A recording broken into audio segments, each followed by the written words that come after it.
अऊज़ु बिल्लाहि मिनश शैतानिर रजीम बिस्मिल्लाहिर रहमानिर रहीम. Continuing our study of the Quranic second Surah Al-Baqarah, we now come to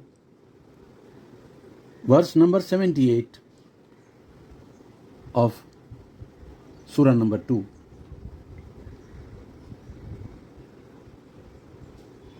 The Arabic text is as follows. وَمِنْهُمْ أُمِّيُّونَ لَا يَعْلَمُونَ الْكِتَابَ إِلَّا أَمَانِيَّ وَإِنْهُمْ إِلَّا يَظُنُّونَ.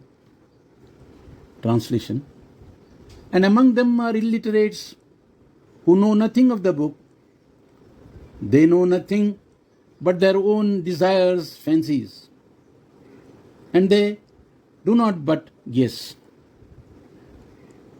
Comment number 1. Even at the risk of sounding repetitive, I wish to reiterate the fact that the all-knowing Allah hasn't given us these glimpses of Jewish history just to remember these for answering questions in a written test.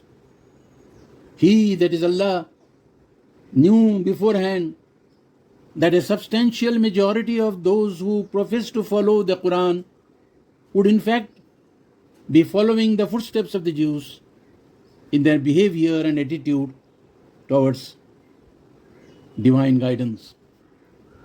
He, that is Allah, has given these glimpses at some length and even sometimes repeatedly to warn us against following those faulty footsteps of the Jews. Second comment. The illiteracy among the professed followers of the Qur'an now may not be as high as among the Jews at the time of revelation of the Qur'an. But we have a sort of new illiterates now. These new illiterates do know how to read the Qur'an and do read it in original Arabic, but they do not know, nor do they deem it necessary to know what the Arabic text means. These new illiterates, like the illiterate Jews before them, know nothing of the book. They do not know their own false desires. They do but know their own false desires, and they do not but guess. Verse 79 of the second surah.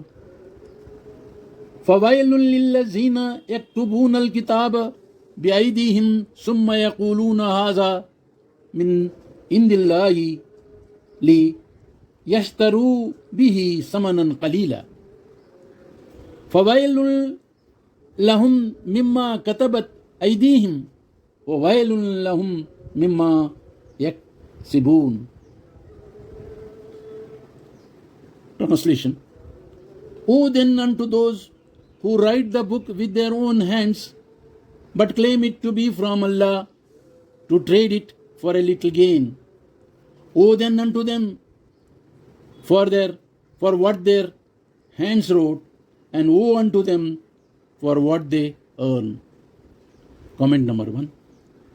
There is obvious connection here to the earlier verse 77, wherein people are reminded that Allah knows all that they reveal and all that they conceal.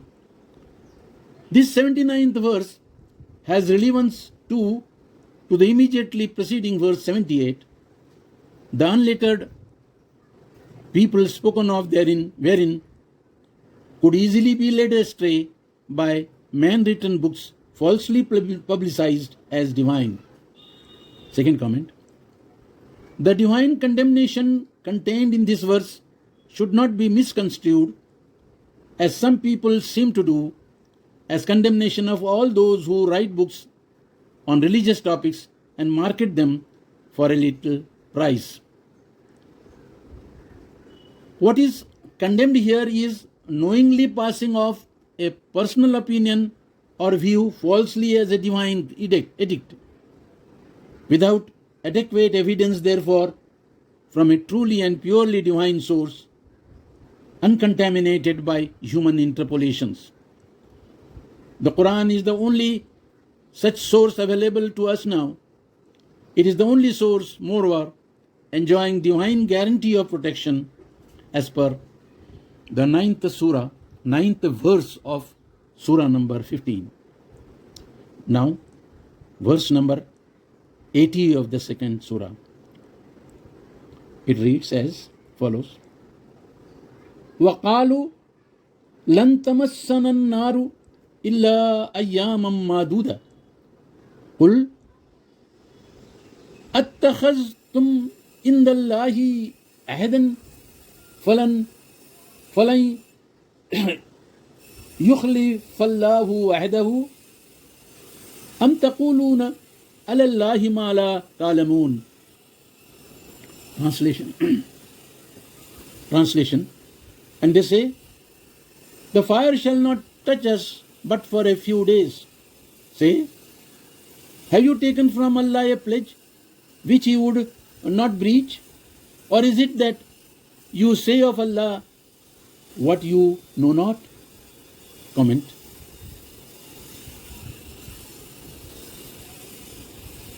It may be remembered that this is a continuation of a narrative about the Jews. And it was the Jews who were the original authors of the arrogant statement that the fire would not touch them but for a few days, if at all. But now, the Jews are not alone in this arrogance. The Christians are sure that whatever be their sins, their belief in the divinity of Jesus, peace be upon him, will fetch them the passport to paradise. And the Muslims, well, most of them are sure that whatever be their sins, Muhammad, peace be upon him, will intercede on their behalf to get them into paradise. Now, verse 81 of the second surah. Bala man kasaba sayyi'atan wa ahatat bihi khati'atuhu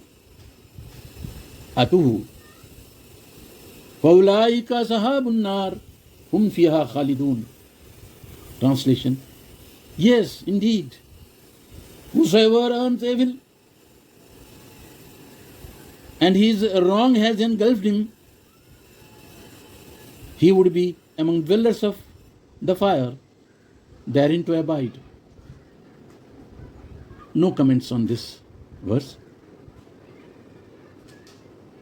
Then coming to verse 82 of this surah second to Al-Baqarah. وَالَّذِينَ آمَنُوا وَعَمِلُوا الصَّالِحَاتِ أُولَٰئِكَ أَصْحَابُ النَّارِ أُولَٰئِكَ أَصْحَابُ الْجَنَّةِ. Let me read that verse again from the beginning. وَالَّذِينَ آمَنُوا وَعَمِلُوا الصَّالِحَاتِ أُولَٰئِكَ أَصْحَابُ الْجَنَّةِ هُمْ فِيهَا خَالِدُونَ. Translation. And those who believe and do righteous deeds, those shall be the dwellers of paradise, therein to abide. Comments. In verse 81, Allah categorically denies the arrogant claim, be it from the Jews, the Christians, the nominal Muslims, or any other community, made in verse 80. He, that is Allah, lays down the criteria in verses 81 and 82 for anyone to be thrown into hellfire or to be welcomed into paradise.